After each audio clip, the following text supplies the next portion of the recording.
Hello viewers, সবাই কেমন আছেন? আশা করি সবাই ভালো আছেন। আপনাদের সামনে আজকে নতুন একটি টিউটোরিয়াল নিয়ে আসলাম। সেটি হচ্ছে আপনারা কিভাবে ফোল্ডারটিকে লক করে রাখবেন, সেটি আজকে আমরা দেখাবো। তাহলে চলুন ভিডিওটি শুরু করা যাক। প্রথমে আমরা কম্পিউটার স্ক্রিনে চলে আসব। কম্পিউটারের স্ক্রিনে আমরা একটা ফোল্ডার তৈরি করব।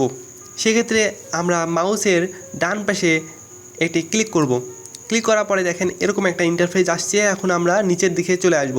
আসার পরে নিউ লেখা আছে, এখানে আমরা ক্লিক করব। তারপরে নিচের দিকে দেখেন একটা ফোল্ডার নামের এই অপশনটি পেয়ে যাচ্ছি, এখানে আমরা ক্লিক করব। ক্লিক করলে এই ফোল্ডারটি তৈরি হয়ে যাচ্ছে। এখন আমরা এটা নামটা চেঞ্জ করে দেব। ব্যাক স্পেস দিয়ে আমরা সমস্ত ওয়ার্ডটিকে আমরা রিমুভ করে দিলাম। এখন আমরা একটা নাম দিয়ে দেব। আমরা একটি নাম দিয়ে দিলাম। এখন এটা ইন্টার মারব। এখন একটা পরিপূর্ণ ফোল্ডার তৈরি হয়ে গেছে। এখন আমরা এটাতে ক্লিক করব। ক্লিক করার পরে দেখেন এখানে কোনো কিছু পিক বা ভিডিও কিছুই নাই। সেক্ষেত্রে আমরা একটা পিকচার নিয়ে চলে আসব। এখানে পিকচারে আসলাম, আসার পরে আমরা এটা কপি করলাম। কপি করে এই ফোল্ডারে আমরা চলে আসলাম। আসার পরে এখানে আমরা পেস্ট করে দেব। দেখেন এটা আমরা পেস্ট করে দিলাম। এখন আমরা এটা ক্লোজ করে দিলাম। তারপরে আমরা দেখেন আবার ঢুকলাম। দেখেন এই পিকচারটা আছে।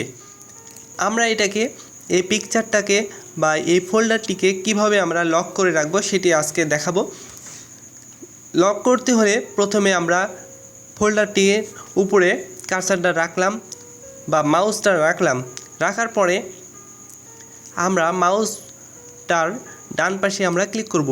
তারপরে এরকম একটা ইন্টারফেস আসছে। এখন আমরা প্রপার্টিস নামে এই অপশনটিতে চলে আসব। আসার পরে এখানে ক্লিক করলাম। ক্লিক করার পরে দেখেন এরকম একটা ডায়লগ বক্স আসলো। এখন আমরা সিকিউরিটি নামের এই অপশনটিতে ক্লিক করব। ক্লিক করার পরে নিচের দিকে আসলাম। আসার পরে দেখেন অ্যাডমিনিস্ট্রেটর, এটাতে ক্লিক করব। ক্লিক করার পরে এডিট নামের এই অপশনটিতে ক্লিক করব। তারপরে আবার অ্যাডমিনিস্ট্রেটর এই নামের এই অপশনটিতে ক্লিক করব। ক্লিক করার পরে এখান থেকে নিচের দিকে দেখেন ডেনি লেখা আছে। এর নিচে যেই সমস্ত ঘরগুলো আছে এগুলোতে আমরা টিক চিহ্ন বসিয়ে দেব। আমরা যদি প্রথমেরটাতে টিক চিহ্ন দিয়ে দিই তাহলে অটোমেটিকলি পরেগুলোতে টিক চিহ্ন বসে যাবে। আমি প্রথমেরটাতে দিয়ে নিলাম। দেখেন পরেগুলোতে টিক চিহ্ন অটোমেটিকলি বসে গেছে। আমরা এখন এটা ওকে করে দেব। ওকে করে দিলাম। এখন এটাতে ইয়েস করে দেব। এবার আমরা এটাতে ওকে করে দেব। এখন দেখেন আমরা এই ফোল্ডারটিতে ওপেন করে দেখব কি হচ্ছে। এখন ওপেন করলাম। এখন বলছে you don't currently have permission to access this folder.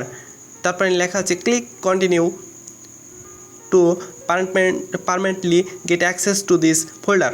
এখন আমরা এটাতে যদি কন্টিনিউ করলে কিন্তু হচ্ছে না। এটা you have been denied permission to access this folder. To again access to this folder you will need to use this security tab.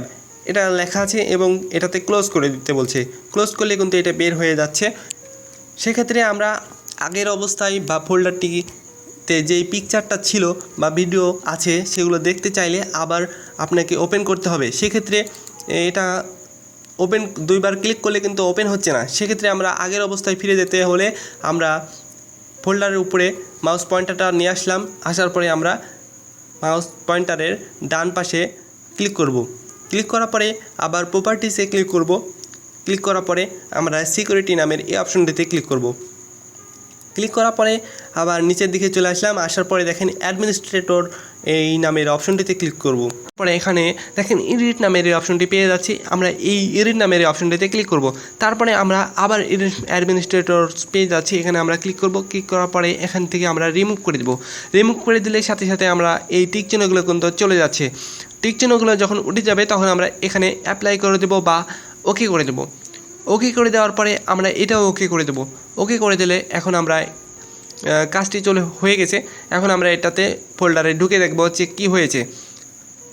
ফোল্ডারে ঢুকছি। এখন দেখেন আমার ফাইলটি কিন্তু ওপেন হয়ে গেছে এবং আমার পিকচারটা দেখতে পাচ্ছি। তো এইভাবে আপনারা ফোল্ডারটি খুব সহজেই লক করে ফেলতে পারবেন এবং খুব সহজেই আবার লকটা খুলে ফেলতে পারবেন। তো ভিডিওটি কেমন লাগলো বলবেন, অবশ্যই বলবেন। আর ভিডিওটি ভালো লাগলে অবশ্যই একটি লাইক দিয়ে দেবেন, আর সাথে সাথে আমাদের চ্যানেলটিকে সাবস্ক্রাইব করে রাখবেন এবং পাশে থেকে বেল আইকনটি বাজিয়ে দেবেন। তো আজকের মতন এখানে বিদায় নিচ্ছি। সবাই ভালো থাকবেন, সুস্থ থাকবেন। আল্লাহ হাফেজ।